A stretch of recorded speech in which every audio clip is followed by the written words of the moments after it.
Salve, salve fiel nação corintiana, tá começando mais um Spotmão, o podcast pós-jogo da torcida corintiana. É nóis!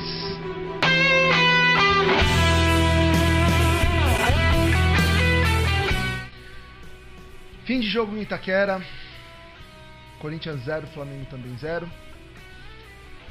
Corinthians está eliminado da Copa do Brasil e eu já quero adiantar pra você que eu vou na contramão do que muita gente tá fazendo, tá? Mas antes de mais nada, segue a gente. Já segue a gente aí no Instagram, segue a gente aí no YouTube. Bom, sem mais delongas, vamos falar desse jogo, né? O Corinthians ele já entra em campo pressionado. Isso é fato. O Corinthians ele já entrou em campo sabendo que precisaria marcar pelo menos um gol para resolver esse jogo. E eu tô vendo muita gente falando da formação, falando que o Ramon ele errou, que o Ramon, enfim, achando um culpado, né, para a situação. E o que eu quero dizer é, hoje especificamente, a gente não tem que procurar um culpado, porque o futebol é assim.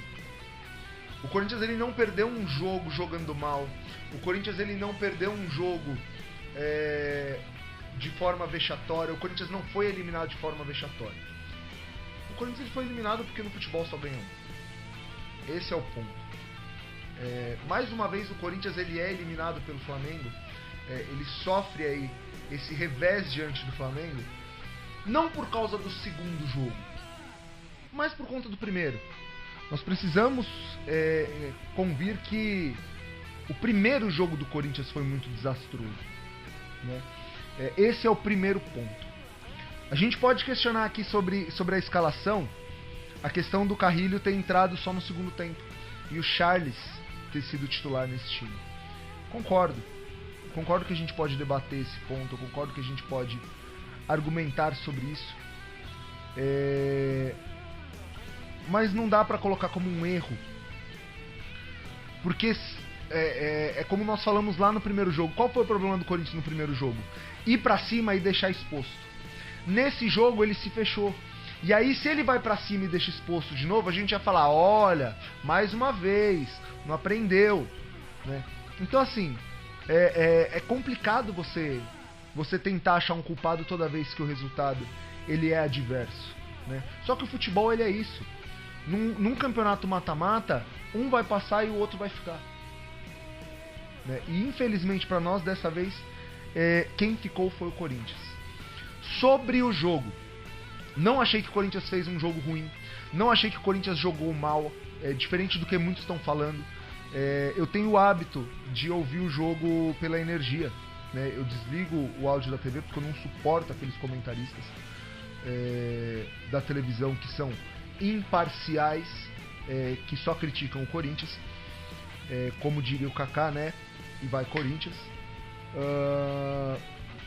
Então eu costumo colocar a narração da energia, que pra quem não sabe é narração de torcedor para torcedor, porque se espera, né, que o torcedor ele vá defender o seu time. Só que hoje eles também estavam falando muito que o Ramon errou, que o Corinthians jogou mal. O Corinthians não jogou mal. O Corinthians tentou o espaço. Só que o que acontece? O Flamengo veio com uma proposta muito bem definida desde o começo. O Flamengo ele não precisava atacar. O Flamengo começa o jogo não precisando atacar. Ele já tinha a vantagem. E ele jogou com o regulamento. O Flamengo ele já veio se defendendo para jogar no contra-ataque. O jogo vinha sendo equilibrado. O Flamengo tentava o ataque, né? Tinha jogadores na frente para tentar explorar esse contra-ataque, o que proporcionava ao Corinthians alguns momentos ali de transição. Só que quando o Bruno Henrique ele é expulso, o que o técnico do Flamengo faz? Ele tira o Gabigol e põe mais um defensor. Ali ele escancarou o esquema tático do Flamengo. Ele escancarou que o Flamengo não veio para fazer gol. O Flamengo veio para se defender os 90 minutos. A partir do momento que você tem um jogador a menos no ataque e você tira mais um atacante para recompor a defesa, você tá deixando claro que o seu objetivo não passa mais a se atacar. O Flamengo ele jogou desde a expulsão ali do Bruno Henrique com 2 linhas de defesa. E é quase impossível você conseguir criar, é quase impossível você conseguir passar de 2 linhas de defesa. Ele foi inteligentíssimo ao fazer isso, porque ele simplesmente tirou a possibilidade do Corinthians explorar alguma brecha diante de algum ataque do Flamengo e ficou para jogar por uma bola. E se não viesse essa uma bola, tudo bem, porque o Flamengo já tinha vantagem. Então não dá pra gente olhar pro Corinthians, olhar pro fato do Corinthians não ter conseguido fazer o gol, mesmo tendo um jogador a mais, e falar, nossa, o Corinthians jogou mal. Não, o Corinthians não jogou mal. Só que o Flamengo se defendeu muito bem. E aí eu quero só fazer um comentário que, em contraponto a isso, né, a gente pode olhar para essa questão da defesa do Flamengo, mas também uma certa ineficiência dos atacantes do Corinthians. Que, aliás, não foi uma linha de ataque errada. Eu acho sim que tinha que entrar com o Thales Magno, eu acho sim que tinha que entrar com o Yuri, eu acho sim que tinha que entrar com o Romero. Né? Então, mais uma vez, para quem fala que o Ramon Dias errou, não, ele não errou em entrar com esses 3. Só que diante do que foi o jogo, mostrou-se uma ineficiência dos 3. Né? Onde o Thales não conseguia passar, o Yuri não conseguia passar, o Romero não conseguia passar. E aí sobrou o que pro Corinthians? Explorar cruzamento. Só que a defesa do Flamengo, ela é uma defesa muito alta. Né? Isso fica claro nas jogadas de bola aérea, isso fica claro nos cruzamentos. Né? O Flamengo ele tem uma defesa alta que fica difícil você conseguir explorar os cruzamentos nessa situação. Só que foi o que sobrou pro Corinthians. Né? E aí não deu certo, obviamente. E aí no segundo tempo, a entrada do Carrilho, o Corinthians tem ali algumas chances, né? Uma logo no começo do segundo tempo que o zagueiro do Flamengo tira, num lance aí entre Yuri Alberto e Thales Magno, uma finalização do Yuri muito mal feita, de bico, né? Não sei se talvez a melhor ideia fosse brecar, fosse tentar ajeitar para ter uma condição melhor para finalizar, mas uma finalização muito ruim. E depois uma finalização boa, numa boa defesa do goleiro do Flamengo. E um lance que pra mim foi o lance do jogo, foi onde o Corinthians ele decretou que não ia fazer gol. Um cruzamento onde a defesa do Flamengo ela é pega no contrapé, né? Então ela é pega ali meio que desprevenida. E a bola vai pro Yuri, em boas condições inclusive. Não de cabecear, mas talvez de dominar essa bola e finalizar pro gol. E o Yuri, naquela questão de desespero, já estava mais da metade do segundo tempo, ele opta pelo cabeceio e cabeceia para fora. Esse para mim foi o lance do jogo. Esse para mim foi a situação mais clara do Corinthians, mais lúcida que o Corinthians desperdiçou. Não por ter sido uma questão de uma boa criação de jogada, mas numa situação onde o atacante ele estava sozinho dentro da área e ele opta pelo cabeceio ao invés de pensar talvez numa possibilidade melhor. Não é uma crítica, tá? Eu acho que muitos de nós talvez nessa questão de precisamos fazer o gol, talvez tentaríamos o mesmo. É o que eu falei, eu não estou tentando achar um culpado, mas muito menos culpado é o Ramon Dias. Tá? Pra mim, eu já vi alguns canais criticando, eu já vi algumas postagens aí no Instagram rolando, girando em torno dessa questão do Ramon Dias ser culpado por essa eliminação, e pra mim ele é o menos culpado de tudo. Se a gente chegou numa semifinal de Copa do Brasil da forma que chegamos, se na quinta-feira nós temos mais uma decisão pra jogar pela Sul-Americana, mais uma semifinal, é também por causa do Ramon Dias. Ele que deu um padrão pra esse time, ele que conseguiu organizar esse time. Claro que as contratações pesam, mas o que o Ramon Dias fez com o Corinthians, não dá pra gente ficar culpando ele a cada revés que nós temos. Porque o futebol é assim. Porque o futebol ele tem toda essa questão de que um time vai ganhar e um time vai perder. E se a gente for ficar toda vez culpando o técnico e pedindo troca de técnico quando isso acontece, não vai para ninguém.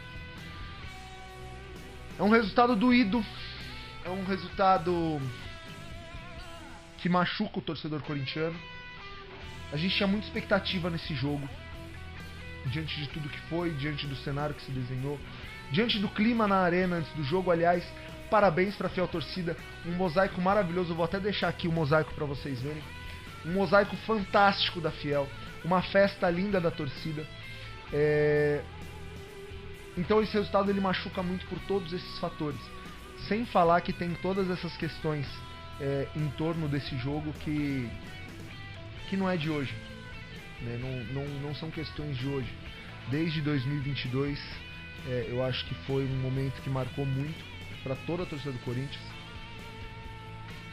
Mas a gente não pode esquecer de duas coisas. Primeiro, a gente não tinha expectativas de chegar à semifinal.